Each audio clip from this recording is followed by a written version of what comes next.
시청자 여러분, 밥 잘 사주는 예쁜 누나 보신 적 있으십니까? 이번 2월 3일부터 중국에서 이것이 방영되었답니다. 이걸 계기로 해서 중국의 한안령, 다시 말해서 그 한국의 한류 금지령이 되겠죠. 한안령이 완화되는 것이 아니냐 하는 기대가 나오고 있습니다. 그래서 금요 특집으로 중국의 한안령의 피해를 본 업종 그리고 향후 투자 전략에 대해서 전문가 모시고 깊이 있는 대화를 나눠보겠습니다. 오늘도 도움 말씀 위해 최수창 고수, 최영동 고수 그리고 이담규 캐스터와 함께하겠습니다. 세 분 안녕하십니까? 안녕하세요. 네, 안녕하세요. 자, 먼저 한안령 피해 업종에 대해서 증권가에서는 어떤 관심을 가지고 있는지 이담규 캐스터가 정리했습니다. 네, 리오프닝에 대한 기대감이 점점 높아지고 있습니다. 정부가 오늘 오전 거리두기 조기 완화를 발표했죠. 글로벌 리오프닝 흐름이 강해지고 있는데요. 특히 한안령 중단에 대한 기대감도 더해지면서 관련 업종으로 관심이 옮겨가고 있습니다. 화장품과 미디어 엔터, 게임주에 대한 증권사 투자 의견 같이 보시죠. 먼저 화장품주에 대한 의견입니다. 키움증권은 화장품 업황이 이미 정상화에 들어섰고 저가 매수의 타이밍이다라고 밝혔습니다. 화장품주의 PER이 과거 5년과 비교해서 저점인 상황이라고 설명했는데요. 관심주로는 아이패밀리 SC를 꼽았습니다. 올해 탈마스크와 해외 지역 점포의 확대로 수출 최고 실적이 기대된다고 밝혔는데요. 주력 제품인 롬앤에 주목하면서 색조 중심의 화장품을 통해 높은 성장을 이어갈 것이라고 전망했습니다. 반면 대신증권은 화장품주에 대해 보다 보수적인 의견을 제시했습니다. 화장품주의 실적이 정체되고 있고 아직 업황과 실적이 불안하다고 밝혔는데요. 클리오에 대한 목표가를 상향했지만 아모레퍼시픽의 목표가는 하향했습니다. 클리오는 국내외 채널과 브랜드 재정비 후 성장이 본격화될 것이라고 밝혔는데요.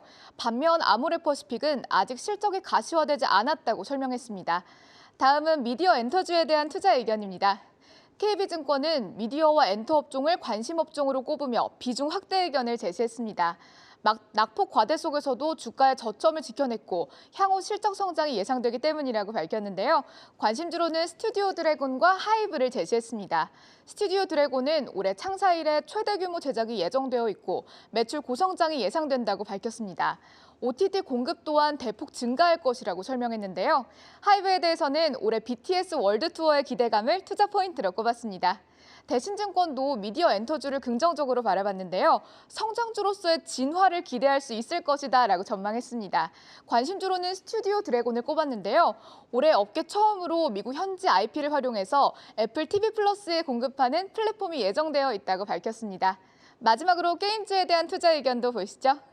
삼성증권은 게임 업계의 성장이 둔화되었고 영업비용 증가로 국내 게임 업체들의 수익성이 하락했다고 설명했습니다.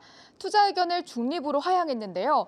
이따른 어닝 쇼크가 이어지고 있고 인건비와 마케팅비 증가가 수익성 하락의 요인이라고 밝혔습니다. 업종 내 선별적 투자가 중요하다면서 관심주로 카카오게임즈와 NHN을 제시했는데요. 카카오게임즈는 상반기 신작 출시가 기대되며 NHN은 웹보드 규제 완화의 효과가 전망된다고 밝혔습니다. 반면 하나투자증권은 게임주에 대해 보다 긍정적인 의견을 제시했습니다. 최근 게임주의 약세가 이어지고 있지만 단기 트레이딩 전략이 유효하다라고 밝혔는데요.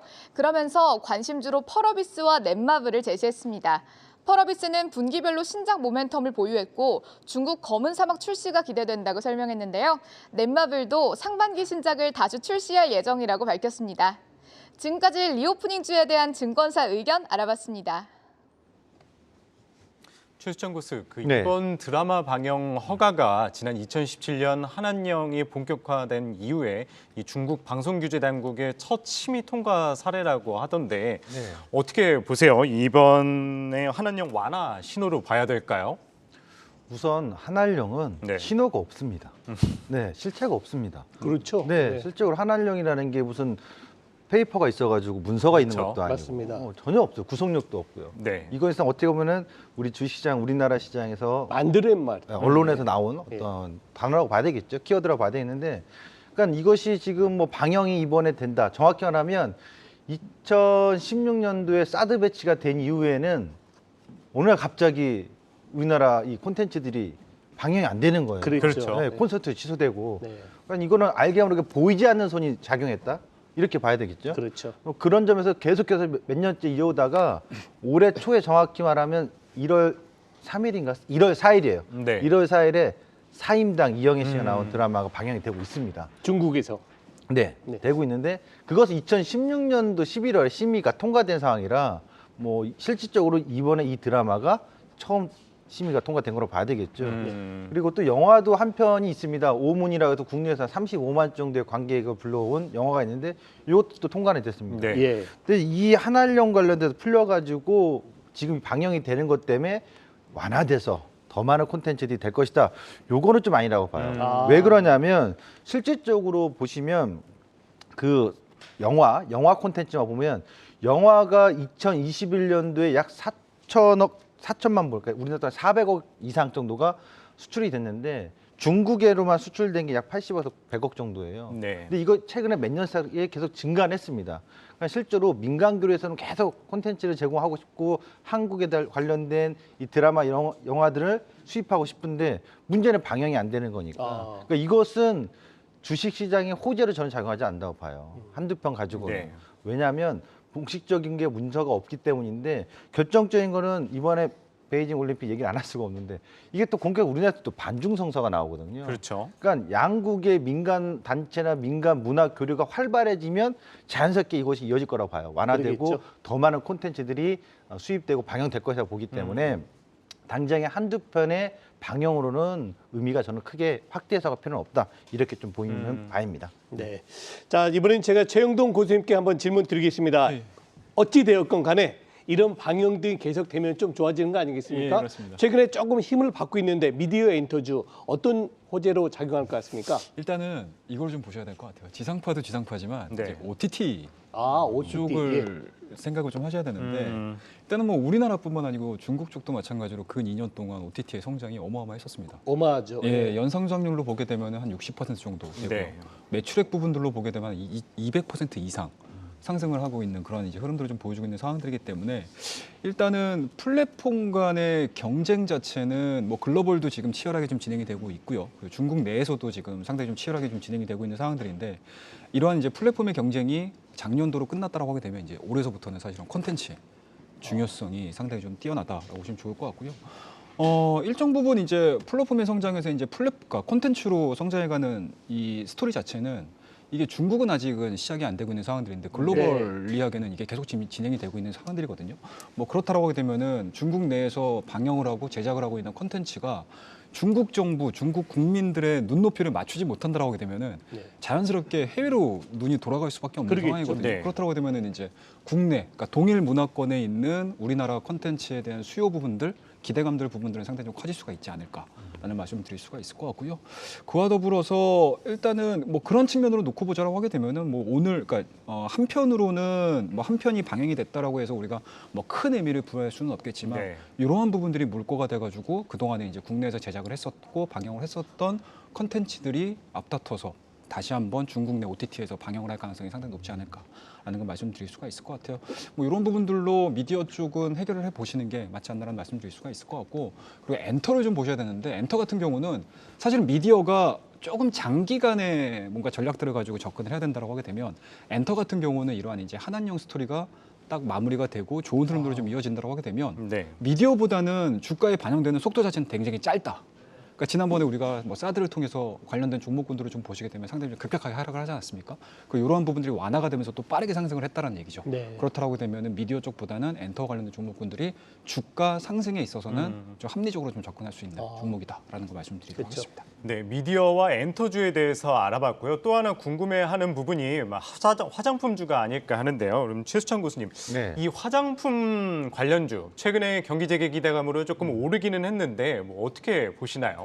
이제 최근에 오른 거니까 리오프닝 관련 그런 네. 기초 반응이 좀 보여지는데 이것도 중국하고 뗄래야 뗄 수가 없어요. 화장품이. 왜냐하면 이제 화장품 같은 경우는 실적으로 우리나라 글로벌 수출할 때 중국에서의 매출 의존도가 상당히 높았거든요. 네. 근데 이 부분을 살펴보면 중국에서 매출이 한한령 영향이 있던 그 시점도 공교롭게도 글쎄요. 네, 서서히 그렇습니다. 네, 소비가 감소하고 매출이 감소하더니 결정적으로 코로나 때문에 또 면세점이 폐쇄가 되고 사실상 네. 그렇죠. 딸공들이 그 수입을 사가질 않으다 보니까 결정적으로 중국에 대한 의존도가 높은 상황인데 이것이 또 해소가 돼야 되는데 아직까지도 반환 정서가 있단 말이에요. 여러 면에서 그런 부분 때문에 실제로 소비 확산도 안 되고 그리고 외국인 관광이 따이상들이 들어오지 않으니까, 따이공들이 들어오지 않으니까 이 부분도 안 되고, 일단 여전히 제가 봤을 때는 지금 이 영화 한 편을 서서히 뭔가 물꼬를 트면 모르겠습니다만 지금 이 시점에서는 좀 시기성조다. 회복하려면 좀 시간이 더 필요하지 아직은 좀더 않느냐. 기다려야 된다. 근데 그 회복을 중국만 바라봐서는 안 된다고 봐요. 그러니까 무슨 화장품주들이 중국의 매출 브랜드 쪽에만 의존되는 게 아니라 다변화돼 있어야 되는데 그 부분이 좀 부족한데 아직까지 LG생활하거나 아모레퍼시픽이 다변화되어 있는 모습을 보여주지 않고 네. 있어서 투자하고자 하는 분들은 그런 부분들 예의주시하자. 또 하나는 결국은 브랜드 품질력입니다. 무슨 얘기냐면 과거에 우리가 반일이 있었습니다만 혹시 코끼리 밥솥을 아십니까? 알죠. 아시죠? 나소장님. 코끼리 밥솥은 분명 우리가 그때 당시에도 반일 정서가 있었음에도 불구하고 그거는 어떻게든 또 필요했죠. 필요했습니다. 네. 그러니까 소비자 중에서 이 브랜드 화장품이 정말 좋다라고 품질력이 있다고 한다면 여전히 수입을 하겠는데 최근에는 그러한 구매력이 떨어지고 있고 브랜드 가치력이 떨어지고 있고 오히려 중국의 로컬 화장품 업체들이 많이 올라오기 때문에 네. 지금 당장의 화장품주들은 장기적인 투자적인 관점의 포인트보다는 기술적 반등의 의미로 두는 게 좋지 않을까라고 보여집니다. 네. 네. 자, 이번에는 우리 최영돈 교수님께 질문 드려볼게요. 예. 미디어, 엔터, 화장품 다 이제 살고 있는데 예. 왜 이 게임주만 유독 이렇게 약합니까? 게임주 제가 아마 이 시간에 2월 중순인가 나와서 한번 얘기를 네. 해드렸던 네. 기억이 나요. 그때 당시에도 썩 좋게 평가는 안 내렸었거든요. 그러셨죠. 근데 2주가 지금 지난 시점에서도 예. 평가가 달라지지는 않았어요. 아. 일단은 뭐 기본적으로 작년 한 해 좀 주가가 상승을 했었던 이유들을 좀 보시게 되면 메타버스, 그다음에 이제 NFT, 그다음에 이제 P2E인데 이 부분들에 대한 기대감들로 주가가 반영이 됐고 이러한 이제 모멘텀들에 대한 뭔가 이제 보여지는 실적이라든지 뭔가 사업 진행 상황들을 시장에서 좀 인지를 좀 시켜줘야 되는 액션이 좀 나와줘야 되는데 그런 부분들이 전혀 없었다라는 거고요. 그렇다고 되면 현재 지금 금리가 상승하는 이러한 기조 속에서 성장주들로 포함이 되어 있는 게임주들에 대한 하락 부분들은 뭐 당연시 되는 그런 시장이다라고 보시면 좋을 것 같고요. 과연 그렇다고 되면 이제 올라갈 수 있는 모멘텀들을 찾아야 되는데 지금 이 올라갈 수 있는 모멘텀들이 그렇게 많지가 않아요. 쉽게 말씀드려서 신작 부분들도 앞서서 우리 앵커님께서 말씀하셨던 것처럼 뭐 펄어비스라든지 뭐 네. 카카오 게임이라든지 뭐 넷마블 이 정도 빼고는 그렇게 별로 신작 없죠. 네. 라인업이 그렇게 썩 좋지가 않다라는 거고요. 그렇다고 되면 신작을 발표를 한 중과 동시에 P2E에 대한 뭔가 시장에서에 대한 반응들 자체가 굉장히 좀 좋아져야 되는 상황이다라고 보시면 좋을 것 같고 그와 더불어서 이제 앞서 뭐 여러 가지 뭐 미디어라든지 이런 부분들 중국 시장에 대한 뭐 문호 개방이라든지 이런 부분도 좀 보셔야 되는데 판호 쪽을 놓고 봤었을 때는 일회성일 가능성이 상당히 높아요. 그러니까 작년도 7월 달에도 펄어비스와 관련해 가지고 문호가 한번 개방이 됐었거든요. 근데 그때 당시에도 잠깐 정도의 상승이었지 그게 추세적으로 상승을 돌리지는 못했다라는 거. 네. 뭐 그렇다고 되면은 현재 지금 게임주들에 대한 전반적인 방향성을 놓고 보자라고 하게 되면 아직은 매수 타이밍으로는 해석하기는 좀 부족하다라고 말씀드리도록 하겠습니다. 그럼 주목할 업종에 대해서도 한번 알아보겠습니다. 최영돈 교수 어떤 종목 주목하면 좋을까요? 예, 일단은 뭐 저는 J 콘텐트리라는 종목을 좀 보도록 하겠습니다. 오늘 3.69% 59,000원대 좋은 흐름들을 좀 보여주고 있거든요. 네. 그리고 오늘 전반적인 이 J 콘텐트를 끌어올리는 가장 큰 요인들을 좀 보게 되면 한한령 기대감들로 인해서 주가가 좀 올라오고 있어요. 자, 그렇다고 되면 이제 J 콘텐트리가 가져갈 수 있는 이슈들을 좀 보셔야 되는데 J 콘텐트리는 뭐 다들 아시다시피 올해 1월 달 우리 지금 학교는이죠. 네. 글로벌 OTT의 넷플릭스죠. 1위를 기록을 한 컨텐츠를 지금 2개를 지금 제작을 했습니다. 그러니까 그만큼 이제 제작에 대한 역량도 상당히 조금 높아지고 있는 상황들이고 그와 더불어서 이 동사 같은 경우는 향후 방송 예능이죠. 예능 부분에 대한 성장들도 상당히 좀 좋거든요. 그렇죠. 그러니까 작년도 한 해 2020년도에 4분기 방송 매출액 부분들만 놓고 보자라고 하면 2021년도 4분기가 4배 정도가 상승을 했어요. 네. 그러니까 그만큼 방송 쪽에서에 대한 상승 흐름도 유지가 되고 있는 상황들이고 그리고 우리가 미디어 쪽만 놓고 보자라고 했었을 때 일단은 뭐 단 하나만을 가지고 중국과 연계해서 보자라고 하게 되면 리스크가 상당히 좀 커지거든요. 그렇죠. 근데 J 콘텐츠리 같은 경우는 또 영화 산업도 있습니다. 멀티플렉스. 그러니까 리오프닝과 관련해서 동사가 운영하고 있는 메가박스에 대한 수요 부분들까지 정상화가 좀 이루어진다라고 하게 되면은 굳이 방송 쪽에서 다소 주춤을 한다 하더라도 영화 산업 쪽에서에 대한 상승 부분들로 인해서 이러한 이제 상쇄할 수 있다. 이 리스크 자체를 상쇄할 수 있는 종목이기 때문에 전반적인 미디어 업종을 선택을 하실 때 이러한 종목군들은 상당히 좀 공격적으로 좀 매수를 하셔도 된다라는 거 그리고 긍정적인 시각들을 좀 가지시면서 보셔도 좋다라는 거 말씀 좀 드리도록 하겠습니다. 네, 그렇군요. 자, 이번엔 최수창 교수님은 어떤 종목 관심 가지시는지 여쭤보겠습니다. SM입니다. SM이요? 네. 레드벨벳 SM입니다. 그렇죠. 소녀시대보다도 레드벨벳이에요. 예. 근데 이제 그 SM을 제가 주목하는 이유는 작년에 실적이 창사 이래 최대입니다. 네. 7천억이 넘었습니다. 그래요? 네, 영업이익도 600억대 상당히 좋게 나오는데 이것도 있고 또 하나는 이 실적 내용에서 보면 결국 음원료 수입이 상당히 크거든요. 아. 근데 JYP랑 잠깐만 비교하면 JYP랑 비교할 때 매출도 훨씬 더 크고 음원료 수입도 훨씬 더 많고 네. 시가총액은 비슷해요. 1조 한 7천억대. 저평가됐다고 봐야 되는데 SM 좀 저력이 있죠. 네, 또 하나가 있습니다. 매각설이 작년부터 그렇죠. 있었잖아요. 있었죠. 네, 작년 하반기도 계속 매각설 나오는데 이 부분이 이제 지금 또 몸값이 커지는 시점이거든요. 네. 그래서 그러겠죠. 뭐 어디가 인사할지 모른다. CJ 쪽이 할지 카카오 할지 모릅니다만 분명 매각 이슈가 있으면서 몸집 분리가 더 이어지고 있는 관점인데 하이브 빼면 하이브도 마찬가지긴 한데 SM, 하이브, JYP, 와이젠트먼트 다 이것이 기술적으로 작년 하반기에 주도 상승했다가 이번에 다 빠졌었거든요. 그렇죠. 1월 달에 시장이 빠질 때. 예, 예. 근데 어느새 벌써 빠졌던 거 절반 다 이상을 뽑고 있어요. 예. 그럼 다시 신고가를 낼 가능성 있는 기대주 아. 단기적인 어떤 트레이딩에서 관점을 보시면 좋을 것 같습니다. 네, 지금까지 최수창, 최영동 주식창 고수와 함께했습니다. 오늘 말씀 고맙습니다.